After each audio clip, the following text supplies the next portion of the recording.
일전에 제가 우스갯소리로 제 별명이 이제 소환술사다 이런 말씀을 드린 적이 있는데요. 뭐 진짜로 뭐 소환한다 뭐 이런 게 아니고 뭐 한동안 이제 추미애가 잠잠하다가 갑자기 최근 들어가지고 활동을 하고 있지 않습니까?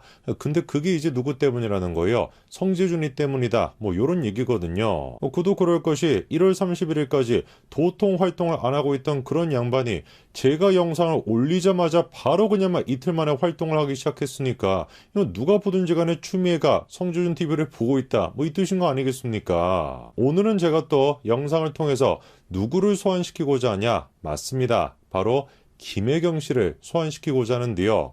가만히 보니까 이거는 뭐 소환술 이런 것도 아니고 누가 보든지 간에 김혜경 씨가 소환이 될 수밖에 없는 상황입니다. 일단 먼저 그래서 친문과 친명 양쪽 사이의 갈등 구조부터 살펴봐야 되는데 이거는 뭐 한마디로 얘기해서 개판 이렇게 정리할 수 있습니다. 일전에는 박지원이가 문재인을 만나고 야 이재명 말고 대안도 없는데 뭐 어떻게 하겠다라는 거냐 이렇게 문재인이 얘기했다라고 주장을 했죠. 대번에 그랬더니만 박용진이가 나서가지고 무슨 소리냐 이재명의 이자도 나온 적이 없다 이렇게 맞받아쳤습니다.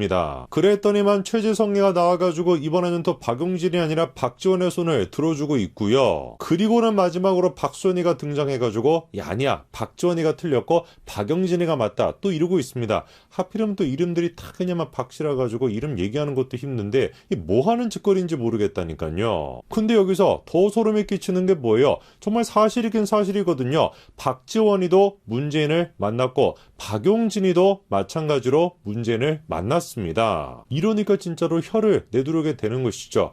야 진짜 진보 좌파라고 하는 것들 대한민국의 진보 좌파라고 하는 것들은 뭐 빼면 진짜 뭐다 거짓말 빼면은 뭐다 그 말이 딱 맞는 겁니다. 똑같이 문재인을 만나고 난 뒤에 입은 하나인데 말이 두 개겠습니까? 문재인이는 입이 하나라고 할지라도 뭐 두 말을 하기는 하겠습니다만 뭐 어쨌거나 입은 하나라고 한다면 똑같은 말이 나왔겠죠. 그런데 똑같은 사람을 만나고 똑같은 얘기를 듣고 난 뒤에도 어떤 거예요? 전혀 지금 다른 얘기를 서로가 하고 있는 겁니다. 저렇게 뻔뻔하게 거짓말을 하는 거예요. 참으로 비극이 뭡니까?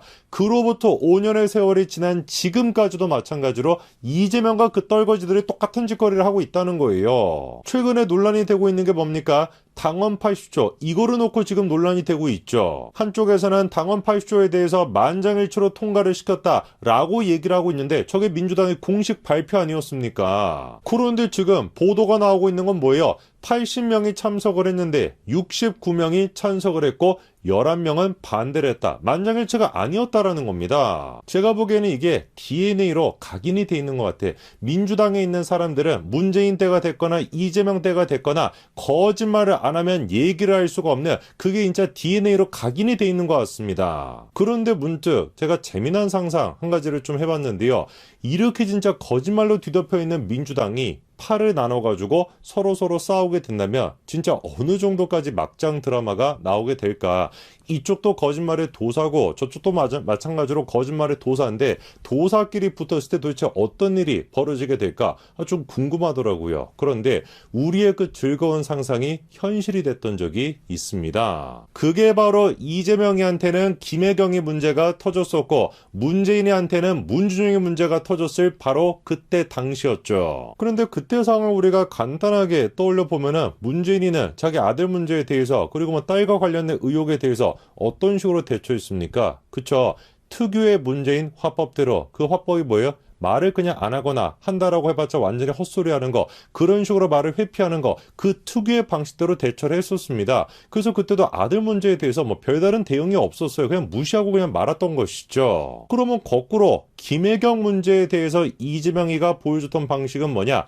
딱 지금 그대로의 이재명의 모습을 보여주고 있는데 그 점에 대해서 이번에 유동규 씨가 다음과 같이 정리를 하더라고요. 어떻게든 남의 흠을 잡으려고 한다. 원래 이재명의 스타일이 남 흠 잡아서 그 자리까지 올라간 거 아니냐. 박근혜 전 대통령 비난해가지고 스타덤에 올랐던 것이고 그리고 또 나중에 자기가 위기에 빠지니까 박근혜 전 대통령이 아니라 문재인 아들 가지고 문제를 삼고 해경군 그거를 갖다가 하려면은 문주영부터 밝혀라. 그걸로 물고 늘어지지 않았냐. 얼마나 민주당 자체에서도 황당했겠냐. 이재명에는 자기가 살기 위해서라면 진영이나 이런 거 필요가 없다. 누구든지 간에 전부 다 물고 늘어진다는 거죠. 어떻게 해서든지 간에 권력을 잡기 위해 가지고 어떻게 해서든지 간에 표를 한 표라도 더 얻기 위해 가지고 끊임없이 포퓰리즘 정책을 만들어내고 끊임없이 자기 주변에 있는 사람들한테 특혜를 몰아주려고 했던 거, 그게 이재명의 정치 방식이었고, 그것이야말로 자법이 아니면 뭐겠습니까? 사상범이 문재인인 것이고 자법은 그냥 이재명인 것이죠. 그리고 유동규의 말 맞다나 정말 그때 당시 문준영 아들 문제에 대해서 먼저 물고 늘어졌던 게 누구였어요? 이재명이었습니다. 요즘 저는 대한민국 정치를 보면서 진짜 다른 나라에서는 결코 볼 수 없는 대한민국 정치만의 독창적인 특징이 있다, 이런 생각이 드는데요. 그 다른 게 아니라 공포가 느껴진다는 것이고 목숨을 걸고 정치를 해야 된다는 겁니다. 아니 무슨 사상적인 차이가 있어가지고 치열하게 토론하고 이런 느낌이 아니라 정말 글자 그대로 목숨을 걸고 목숨을 담보로 정치를 해야 된다. 그게 대한민국 정치의 특징이거든요. 요즘 들어서 노무현 전 대통령에 대한 여러 가지 논란이 있습니다만 팩트만 생각해 볼까요? 노 전 대통령의 아내 권양순 여사가 2억 정도 되는 시계를 받은 거, 그거 팩트죠. 그리고 아들의 미국에 있는 집을 구매하는 데 있어가지고 100만 달러 정도가 들어갔다라는 거, 이것 또한 마찬가지로 팩트입니다. 그런데 이 명백한 사실을, 부끄러운 사실을 민주당은 감추기 위해서 프레임을 씌웠습니다. 그래가지고 만들어졌던 게 이른바 논두렁 시계죠. 노무현 전 대통령 측에서 시계를 받은 거는 분명히 사실이지만 그거를 논두렁에다가 버렸다라는 건 사실이 아니었거든요. 그런데 논두렁 시계라는 식의 표현과 프레임을 만들어냄으로써 마치 노 전 대통령 측에서 아예 시계를 받은 적이 없는 것처럼 그렇게 프레임으로 썼던 겁니다. 그렇게 죽음의 정치가 시작이 됐던 것이죠. 저는 그래서 결코 과한 표현이 아니라고 봅니다. 노 전 대통령의 묘지를 밟고 문재인이가 대통령이 됐다라는 거, 이 표현이 결코 과장이 아니라고 봅니다. 구체적으로 이인규 변호사가 책에서 얘기하고 있는 저 얘기가 사실관계가 어떻게 되는지 우리는 알 수가 없겠죠. 그런데 정확하게 알 수 있는 건 뭐겠습니까? 죽음의 정치를 이용하는데 도 같은 사람이 누구라는 거? 문재인이라는 거. 그 문재인이기 때문에 충분히 저러고도 남았을 것이다 라는 거는 우리가 생각할 수 있는 거 아니겠습니까? 그리고 특히나 제가 이인규 변호사의 저런 식의 주장이 설득력이 있다라고 생각이 되는 게 지금 민주당의 반응이거든요. 윤건영이 그냥 발작을 하면서 날뛰고 있다 이런 표현까지 쓰고 있고요. 그리고 누구까지 등판했습니까? 그쵸, 유시민이까지 등판해가지고 더글로리 그 드라마 있죠, 그것까지 비유하면서 비판하고 있습니다. 날뛸 수 있죠. 아니 날뛸 수 있는 게 아니라 날뛰어야만 하겠죠. 자기들의 도덕적인 결함, 그리고 자기들의 정치적인 기반, 이거를 만들어냈던 게 노 전 대통령의 사실상 죽음이었는데 그게 지금 실체가 까발려지고 무너지게 생겼으니까 얼마나 저렇게 날뛸 수밖에 없겠습니까? 근데 가장 결정적으로 제가 민주당의 반응을 보면서 의아하다라고 생각하는 게 뭐냐면, 저조차도 박 전 시장 유족 측으로부터 고소를 당했던 사람입니다. 사자 명예훼손으로.